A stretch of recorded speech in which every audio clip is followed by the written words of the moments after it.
Hakeem Jeffries isn't the only Democrat slamming Eric Swalwell right now and demanding he drop out of the California governor's race. But ironically, he isn't calling for his resignation from Congress.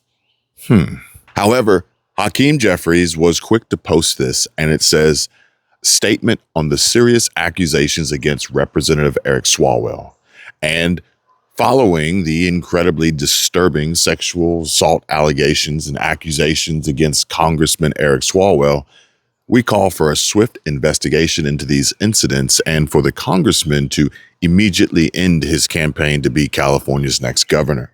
This is unacceptable of anyone, certainly not an elected official, and must be taken seriously. We commend the courageous women for sharing their experiences, and in this and all circumstances, we must ensure that those who come forward with allegations of sexual assault and harassment are heard and represented. All perpetrators of sexual assault and harassment must be held accountable. And so now, ladies and gentlemen, you will begin to witness firsthand the unfolding on national television and online across all social media and YouTube, just how ruthlessly effective the Democrat machine is.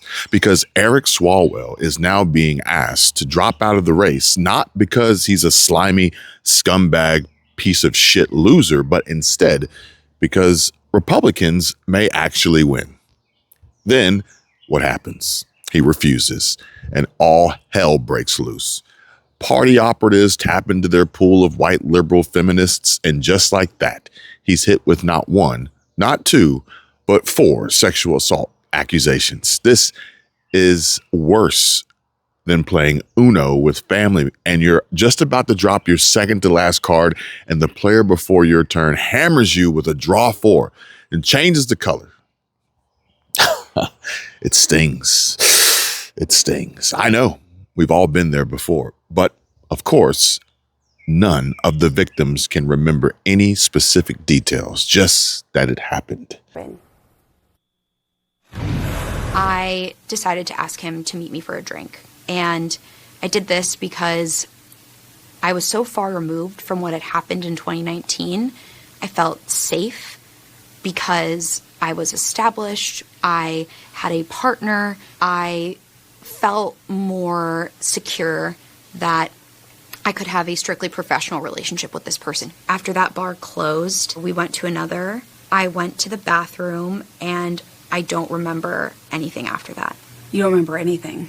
I remember the next day, I can see flashes of that evening, of him on top of me pushing him off, him grabbing me. It was a lot more aggressive. It was aggressive. CNN interviewed 4 women assaulted by Eric Swalwell, allegedly. One of the women says he raped her. One of his staffers in this interview says she was drugged after going to a bar with Swalwell. And Swalwell is left alone in some dingy motel room, dealing with this massive, fatal blow, trying to pick up the pieces before his life is ruined and he is sent to jail, clearly implicating himself. A lot has been said about me today through anonymous allegations, and I thought it was important that you see and hear from me directly. These allegations of sexual assault are flat false. They are absolutely false. They did not happen. They have never happened, and I will fight them with everything that I have. They also come on the eve of an election where I have been the frontrunner candidate for governor in California. I do not suggest to you in any way that I'm perfect or that I'm a saint. I have certainly made mistakes in judgment in my past, but those mistakes are between me and my wife. And to her, I apologize deeply for putting her in this position. I also apologize to you if in any way you have doubted your support for me. But I think you know who I am. For over 20 years, I have served the public as a city councilman, as a member of Congress, and as a prosecutor who went to court on behalf of victims, particularly on behalf of sexual assault victims. That's who I am and have always been. This weekend, I'm going to spend time with my family and friends, and I appreciate those who have reached out to me to show support, and I look forward to updating you very soon. It all just happened so fast. And although I'm not saying he's innocent in any way, he may too be a victim. And so you see, he isn't just filming in some shitty ass motel room because he doesn't live in the state that he pretends to represent. No, he's so pathetic in that video that you all just saw after even censured liar Adam Schiff dumped him yesterday. And there's got to be nothing lower than that. But he's a pathetic loser and disposable waste, as it is clear to see what actually just happened. This is the exact Blasey Ford and E. Jean Carroll playbook 2.0. And although Swalwell's political career should have been over after he slept with a Chinese spy, it wasn't.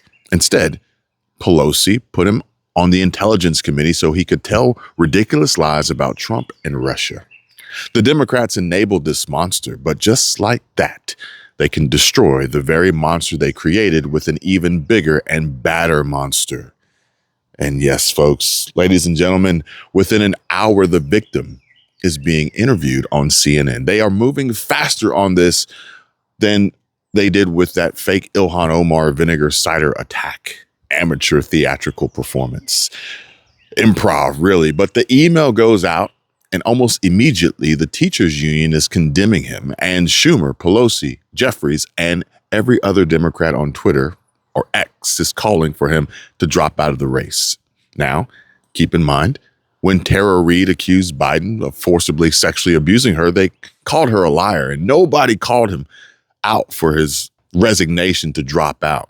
This is all a coordinated attack because they've seen the internal polling that Steve Hilton may actually win this thing, and they're sacrificing Swalwell because liberal idiots like him are a dime a dozen. And again, they aren't demanding his resignation from Congress. United because of, remember, this all goes back to, and here's the list. You would think that that screen would be just overwhelmed with every Democrat leader of any stature, particularly the entire delegation of California Democrats demanding accountability. Because remember, if you go back to the height of the Me Too movement, there was a tweet that isn't aging well from then Congressman Eric Swalwell. In 2018, he put this up there, a simple message: support survivors, believe survivors, we are with you. Turns out now, not one, not two, not three, multiple women are coming forward with the behavior that he allegedly did, from rape to unsolicited photos. And I don't mean to sound repetitive or like a broken record, but I do believe this matters, and it is an important part of the story. But all joking aside about Swalwell being completely toast politically, this is really disturbing. I mean, if these allegations are true and were a known secret in DC and California, there are many others that need to be investigated and held accountable. The Democrats effectively were enabling a predator, but the collective outrage in the comments online right now sound a little something like this. Swalwell is frantically panicking and blocking people left and right, but the shit libs wanted to jail Trump for blocking accounts that are literally paid by Democrat donors to slander and libel him. You can't make this up. And so he's asking Swalwell to drop out of a race after the deadline to withdraw, but doesn't think he should resign from his actual position of power? Make it make sense. Or Democrats are such scumbags. Swalwell's a piece of shit, but once the tyrants and the DNC saw they may lose, all of a sudden people come out of the woodwork. If he's not fit to run for governor, then he should not be in Congress. But Democrats are power hungry, playing pretend outrage. So, Congressman, you referred to Elon Musk as a fascist at some point and alluded to him being a national security threat. Do you see that more of a national security threat, you sleeping with a Chinese spy, than transparency in the federal government? What are your thoughts on that? What are your thoughts on that? What's Fang Fang think of that? What are you doing? This is ridiculous. This is the Golden State Warriors. I mean, what's fascistic about exposing government corruption? I mean, I know you're just at dinner now with a bunch of lobbyists. You know, they're buying you a bunch of booze, and you know that's awfully nice. I know you were talking about, maybe Maybe finding somebody else because you only like to fuck people that are 10s. I just heard that one too. So what do you think about that? Do you want to comment on any of it? Elon Musk is a national security threat, but you sleeping with a Chinese spy is not. Is that correct? You don't want to comment on that at all? Looks like guilty as charged. Swalwell in 2018 said, "Believe survivors." He cooked himself. Nearly a dozen major Democrats have already abandoned Representative Eric Swalwell's governor campaign due to sexual allegations, assault allegations. Gavin Newsom, Nancy Pelosi, Hakeem Jeffries, just to name a few, have all already jumped ship. After the latest words out of the horse's mouth itself, Representative Eric Swalwell, who previously said we should, quote, believe survivors, says we shouldn't believe the woman and the women who accused him of sexual assault. Huh, you don't say. But did you know Angela Belcamino is stepping forward too, with her very own receipts and account of an unwanted, unprovoked interaction, enforced, unsolicited DM by a one Eric Swalwell that she says is the only sitting congressman who's ever DM'd her out of the blue just to wish her a happy birthday. She says they've never met or spoken before and asks, is that normal behavior or not really? Swalwell is, he's just a horny predator who even wants to Trump. Well, Ivanka and Melania, that is. And while he was getting drunk with lobbyists, Nick Sorter captured this audio here, exposing Eric Swalwell illegally pushing to subpoena Ivanka Trump because she's, and I quote, hot as fuck.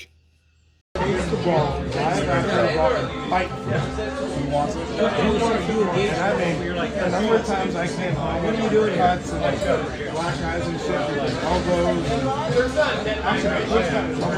Yeah.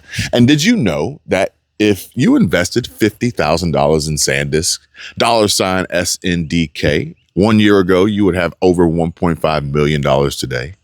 SNDK is now up 3,000% in just the last year alone. All you had to do was invest $33,000 in SNDK 1 year ago, and today you would be a millionaire. And laughably, but realistically, for some, they could have bought SNDK, SanDisk, a year ago and retired 40 years early. And I'm not telling you to invest in SanDisk, nor any other stock for that matter. Make good investment choices on your own and don't just trust some random podcast commentator on YouTube standing in his backyard telling you about SanDisk, talking about 3,000%ing your investment in 1 year. But what I am saying is that I invest each and every day in valuable shares that pay tremendous dividends, and it's entirely free. You don't need 33,000 or 50K. With each new video and conversation I record, upload, publish, and share, YouTube allows that to be turned into revenue and primarily profits. My overhead is basically zero. You too can get started today and learn how. I can teach you my secrets, strategies, blueprint, best practices, and systems that get it done for me, my wife, my friends, family, clients, and across the near dozen channels I run profitably on YouTube, monetized on and off the platform. The link is below. It is the one that says the easiest way I can help you start a YouTube channel, free trial. Go ahead, click it and check it out. You really don't have anything to lose. And an even simpler winning strategy and no-brainer that just makes good financial sense is savings and cutting costs. If you haven't already, give our friends at Chapter a call and find out what possible savings is waiting for you out there. On average, Chapter is saving folks just like you, subscribers of my show, and so many other happy seniors, on average, $1,100 a year, some even more. The numbers on the screen and the links are down below. pinned for your convenience. Pick up the phone and dial 270-467-2426. Again, pick up the phone right now and call Chapter at 270-467-2426. And I bet you'll be glad that you did. And this is where I leave you for now. Make sure you stay locked in and tune in for more. There is so much more to come because the walls are closing in fast on Eric Swalwell and the Democrats for that matter. Representative Anna Paulina Luna just filed to expel him from Congress over these major sexual assault allegations from multiple witnesses. At the same time, Representative Lauren Boebert is dropping a privilege resolution to censure him, forcing every single member of the House to go on record as she's asking, are you going to condemn a predator or protect him? Swalwell's California governor campaign, well, it's already in total freefall. His entire political career is a dumpster fire hanging by a thread, and even Adam Schiff won't piss on it to put it out. And this could be the final nail in the coffin. But here's the part that should have every corrupt politician in Washington sweating. If Congress finally starts holding its own accountable, expelling members for breaking the law, for serious misconduct, for ethics violations, then who's next? Could this finally open the floodgates for accountability on members like Ilhan Omar, long accused of serious law-breaking and ethical breaches? And once they're out, granted for some, it might not stop at expulsion. Just look at the breaking news today. A former Columbia University graduate student arrested by ICE agents after taking part in pro-Palestinian protests is set to be deported to Algeria. We've been following this story since the beginning. This is all according to a top official with the Department of Homeland Security. The move comes after a federal appeals court reversed the lower court's decision that freed the Syrian-born activist from immigration jail. The Trump administration maintains Khalil lied on documents as he applied for permanent U.S. residency and has argued he supports Hamas. Khalil denies he does and says he does not support violence. A final order of removal has been issued for Mahmoud Khalil, one of the architects of the Columbia University riots, after he lost his appeal in court. Deportation is imminent. The dominoes are falling, ladies and gentlemen. Is a full-scale cleanup of Congress finally beginning?